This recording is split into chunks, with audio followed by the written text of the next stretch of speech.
Si vous tapez les mots mercenaires russes et Afrique dans un moteur de recherche, les résultats vous parleront du Mali, du Tchad, de la Centrafrique, et un nom reviendra à chaque recherche, Wagner.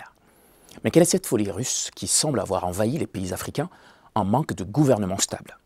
En réalité, Wagner est une entreprise de sécurité. Par cela, il faut entendre mercenaires. C'est donc des gros bras qui se vendent aux plus offrants.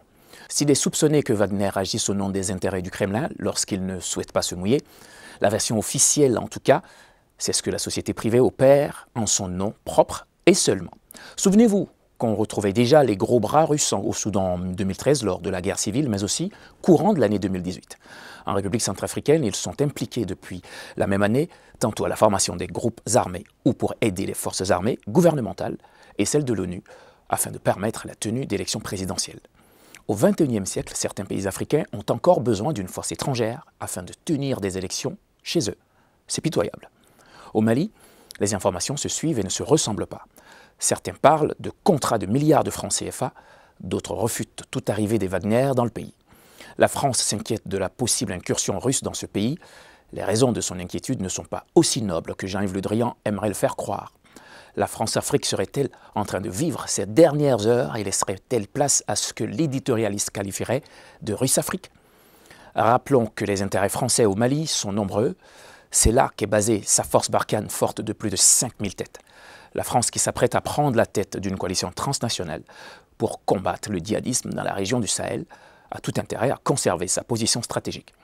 Il semble normal que cette même position soit dans le viseur russe. Les pays africains concernés sont dans une situation politique instable. La prolifération des fake news et l'opacité de Moscou n'aident en rien à se rendre compte de la réelle présence russe sur le continent, sur leur responsabilité dans les conflits en cours ou passés. Quel est leur rôle? Sont-ils juste motivés par l'appât du gain? L'ONU invite toutes les nations africaines à cesser toute collaboration avec le groupe militaire ou paramilitaire, mais l'ONU n'a pas encore compris que les peuples africains ont expérimenté l'Europe colonisatrice depuis un siècle et sont décidés à aller voir ailleurs. L'ailleurs dont il est question est-il mieux?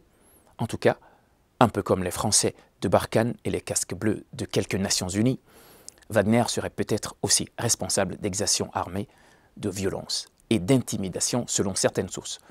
Moralité de l'édito aujourd'hui, en ce jour, chers Africains, si vous étiez si pauvres et si endettés, comme racontent les médias, sous ordre, pensez-vous que toutes les grandes puissances du monde, pourtant déjà très riches, seront-elles à vos pieds?